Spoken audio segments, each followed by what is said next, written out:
Bonjour et bienvenue dans la leçon 6 qui s'appelle « Nous nous levons ». Alors nous allons voir les verbes pronominaux et les pronoms réfléchis. Bien, alors, un verbe pronominal, c'est quoi? Bien, regarde, je t'ai mis un exemple d'un verbe non pronominal et d'un verbe pronominal. Alors un verbe non pronominal, c'est par exemple, on va dire, le verbe laver, ok? Quand on lave quelque chose, qu'on le rend propre. Je vais dire par exemple, je lave la voiture, ok? C'est un verbe qui n'est pas pronominal. Et maintenant, je vais prendre un verbe pronominal. C'est par exemple, se laver. Donc je vais dire, je me lave. Tu vois, je me douche, psh, oh là là, je me lave, D'accord? Bien. Donc, en fait, un verbe pronominal, comme tu le vois, la grosse différence, déjà, quand on le regarde, c'est qu'il a devant lui un pronom. Ok? Donc, ce pronom, c'est ce qu'on appelle un pronom réfléchi. Donc ici, à l'infinitif, on va utiliser le pronom se laver. Ok? Si je le conjugue à la première personne du singulier, c'est je me lave. Ok?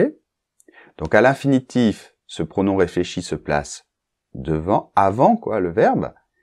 Et quand on le conjugue, le pronom réfléchi se place avant le verbe et après le sujet.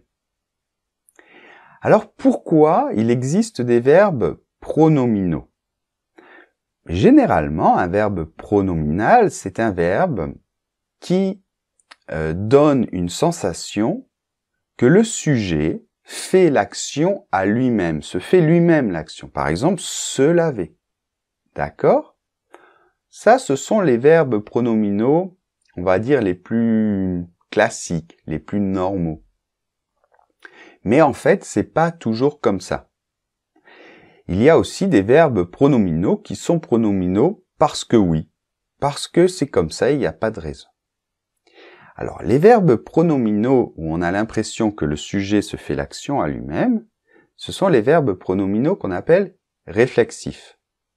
Donc, par exemple, se laver, se doucher, psh, se lever le matin, par exemple, je me lève, ah, une bonne journée commence. Se regarder. Je me regarde dans le miroir, par exemple. Bon. Mais il y a d'autres verbes pronominaux qui sont pronominaux bien parce que c'est comme ça. Il n'y a pas vraiment de raison, mais ils sont pronominaux. Il faut les conjuguer avec un pronom réfléchi. Alors par exemple, c'est le verbe s'en aller. C'est la même chose que le verbe partir, c'est identique. Et en plus, on utilise le pronom en dedans. D'accord? Donc c'est une espèce d'expression verbale. S'en aller. C'est comme s'enfuir aussi. S'enfuir, c'est partir de quelque chose, le quitter, s'enfuir. S'endormir. Ok? Donc il y a le verbe dormir, mais quand vous êtes juste au moment où vous allez rentrer en sommeil, on dit qu'on s'endort. D'accord? Voilà. Ensuite, il y a par exemple le verbe se moquer de quelqu'un. Donc c'est par exemple, lui, il est idiot, lui. Ça s'appelle se moquer de quelqu'un, ou c'est pas bien. Hein. On le conjugue toujours de manière pronominale. Ou alors par exemple, s'écrier. Donc par exemple, je crie. Alors crier, c'est crier, et puis s'écrier, c'est à peu près identique, mais ça existe aussi. Et alors c'est pronominal. Ok? Donc voyons comment se conjugue un verbe pronominal. Bien. Donc au niveau de la conjugaison du présent, c'est un verbe en ER, donc la conjugaison, hein, on verra ça plus tard. Le présent, on va focaliser pendant quelques leçons sur le présent. Moi, ce qui m'intéresse, c'est plutôt au niveau du verbe pronominal en soi. Donc le pronom normal, le pronom sujet, c'est en bleu, je l'ai mis en bleu. Et après, en vert, j'ai mis le pronom réfléchi. OK? Alors, les pronoms réfléchis, c'est me, te, ce, nous, vous, ce. Mais attention, parce que me, te, ce, ils se transforment, on l'a vu, ils font le phénomène de l'élision. Donc, devant voyelle, par exemple, avec le verbe appeler, il faut mettre M'.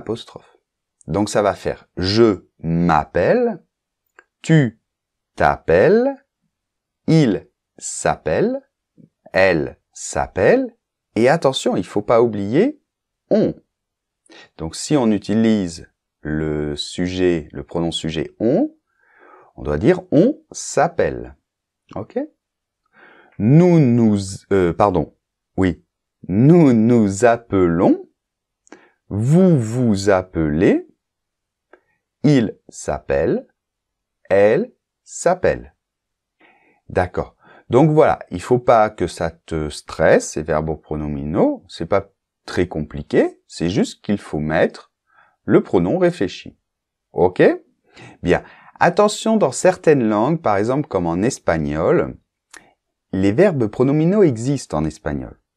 Et ça peut créer certaines confusions parce qu'un verbe pronominal en espagnol n'est pas toujours pronominal en français. D'accord? Par exemple, en espagnol, on va dire divorciarse et en français, on dit divorcer et pas se divorcer. D'accord? Donc, attention. Bien, je ne sais pas si en italien c'est le même cas, et en anglais, les verbes pronominaux, que je sache, n'existent pas. Donc, bon, ça ne crée pas de confusion.